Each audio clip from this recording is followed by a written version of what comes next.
NDA में गईला के बाद कुल सपने तूर दिया ससुरा। हाथ मेरा क्या था, टेढ़ा था यहाँ पर। अरे मेकअप और फिल्टर हटा के देखो, खुद डर जाओगे।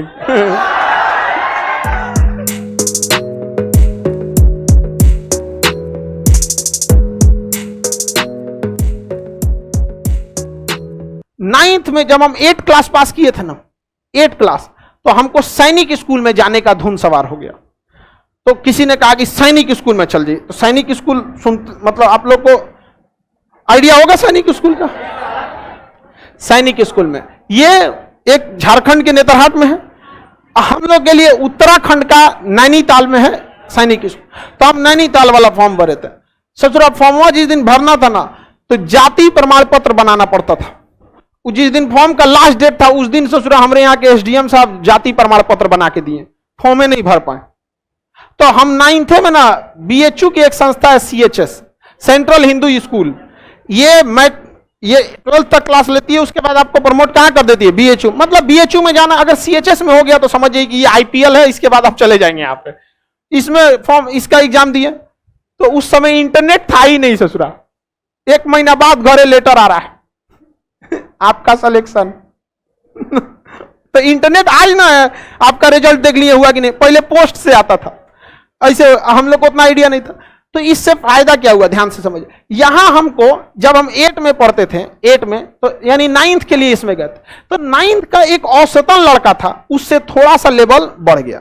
हालांकि क्लास 8 तक हम 40 लड़कों के क्लास में 37वें पे आते थे, लेकिन इन दोनों के तैयारियों ने हमको थोड़ा सा बूस्टअप कर दिया। तो यानी जो 37 नंबर पे आते थे, अब कितने पे आ गए, 30। उसके बाद जब 9th पास किए, 10th में गए, तभी हमारे पापा और कई दोस्तों ने भी हमारे बताया कि उस समय घर की स्थिति बहुत खराब हो गई थी, तो हमको कैसे भी करके 10th में घर संभालना था। तो दोस्तों से पूछे कि भैया क्या चीज में जल्दी नौकरी होता है, उसने कहा कि पॉलिटेक्निक कर लो, वही सबसे छोट होता है, सबसे पहले वही होता है। इंटर के मैट्रिक के बाद आपका आईटीआई या पॉलिटेक्निक, यही दूगो सबसे पहला टेक्निकल होता है। और हम लोग के समय इंजीनियरिंग मतलब बहुत तगड़ा होता था, इंजीनियर मतलब समझिए राजदूत। हम लोग के समय में, अभी के समय में इंजीनियर इतना ज्यादा हो गया कि दिक्कत हो गया, तो हम लोग ना पॉलिटेक्निक की तैयारी करने लगे। पॉलिटेक्निक तो 10th के साथ साथ पॉलिटेक्निक करने से फायदा हुआ कि 10th में एक नॉर्मल स्टूडेंट का जो लेवल होता है उससे थोड़ा ज्यादा बेहतर हो गया। हालांकि पॉलिटेक्निक में बहुत खराब रैंक आया, क्योंकि आप क्या उम्मीद कर सकते हैं उस लड़के से जो 40 में 37वें नंबर पे है। इतना खराब रैंक आया कि कॉलेज लिए ना लिए कोई फायदा नहीं हुआ। फिर जब 11th में आए तो फिर भी पॉलिटेक्निक का दिए, पॉलिटेक्निक का। और एक कॉलेज था IERT, ये कोई इलाहाबाद का है, ये इलाहाबाद में ये कॉलेज है IERT, आप लोग को आइडिया होगा जिसको होगा यहाँ पे। ये बेस्ट पॉलिटेक्निक था हम लोग के समय का, अभी भी बहुत अच्छा है। तो 11th में इसकी तैयारी की, तो 11th भी चल रहा था, यहां से और थोड़ा सा तैयारी अच्छा हुआ। जब 12th में गए तब डिसाइड कर दिए थे NDA। हालांकि NDA देखिए 9th से ही लेके यहां तक था NDA UPSC लेती है। तो 12th के साथ साथ किसका चलने लगा, NDA का। धीरे धीरे एक औसतन लड़के का जितना लेवल था उससे थोड़ा सा क्या हो गया, ठीक ठाक हो गया। NDA में गईला के बाद कुल सपने तूर दिया ससुरा। हाथ मेरा क्या था, टेढ़ा था यहाँ पर। तो आप अगर ध्यान से देखिएगा तो एक जगह से हम पढ़बे ना किए, अलग अलग सिलेबस, अलग अलग। और जिस दिन AIEEE का एग्जाम था उस दिन तो हम सोए थे। हाँ, आज ना IIT JEE मेन हो गया, हम लोग का AIEEE होता था, आप लोग को नहीं आइडिया है। ये 2012-13 की बात है, 10-12 की बात, मैं बहुत 2012 तक ये सिस्टम था, 13 तक शायद। उसके बाद ना कौन सी सोचा, JEE मेंस और JEE एडवांस हो गया। हम लोग के समय ये था, IIT का अलग होता था, AIEEE का अलग होता था। तो IIT के लिए अलग और AIEEE के थ्रू नीट में, NIT में जाता था। तो एक में सुतले रह गया आदमी। तो कहने का सेंस ये है कि अगर आप पढ़ाई करिएगा तो कभी व्यर्थ नहीं जाता, कभी भी आपकी पढ़ाई व्यर्थ नहीं जाएगी। इसलिए आप पढ़ते रहिए, निरंतर पढ़ते रहिए। खाली टाइम पर नचनियों का नाच गाना देखने से बेटर है आप पढ़ते रहिए। अब हम क्या कहेंगे कि कई को तो टीचरों लोग को हम नहीं समझा पा रहे। आप लड़की हैं, आप खुद से जरा सोचिए कि कुछ फीमेल टीचर हैं, उनका एक्टिविटी देख के लगता है टीचर, क्या उनको ऐसा करना चाहिए? एक टीचर का मतलब होता है कि थोड़ा सा समाज के लिए भी उसकी लाइफ जिम्मेदार।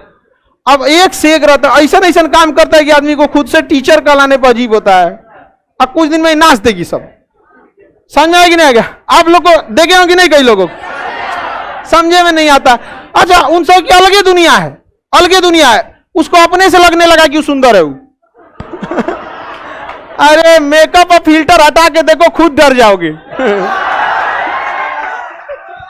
एक से एक रहते हैं। तो आप लोग देखिए, जीवन में अभी बहुत कुछ सीखना है, बहुत कुछ सीखना है, लेकिन कई चीजें हैं, जैसे आप सक्सेस होइएगा ना, जैसे आप नौकरी की दुनिया में जाएंगे, आपका थोड़ा थोड़ा कॉन्फ्लिक्ट होना चालू होगा अपने कॉलीग के साथ, कभी सीनियर के साथ, कभी कुछ बार ऐसा होगा ना कि आपको अपने दोस्त के साथ या रूम पार्टनर के साथ अब लगेगा कि नहीं ठीक सर्वाइव नहीं कर सकते।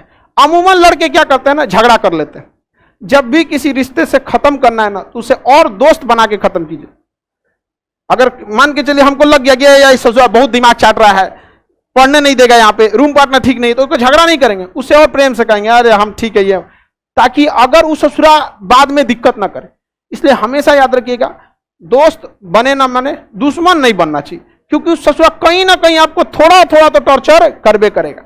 इसलिए कभी भी याद रख, दोस्त दुश्मन जो होते हैं सब, वो थोड़ा भाषा की वजह से ही बन जाते हैं, वरना हमारा दिल क्या है किसको पता, किसी को पता है हम अंदर से कौन चीज सोचते हैं। अलग बात है कि जैसा दिल रहता है, स्वभाव भी धीरे धीरे इंसान का वैसा ही हो जाता है। समझ में आ रहा है कि नहीं आ रहा?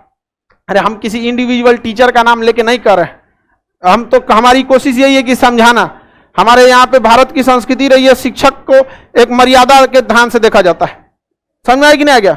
अब फीमेल टीचर लोग को भी ये उम्मीद करते हैं कि वो लोग भी क्या करेंगे, थोड़े मर्यादा में रहें, क्योंकि आप एक टीचर के साथ साथ आपके ऊपर एक जिम्मेदारी भी है संस्कार का।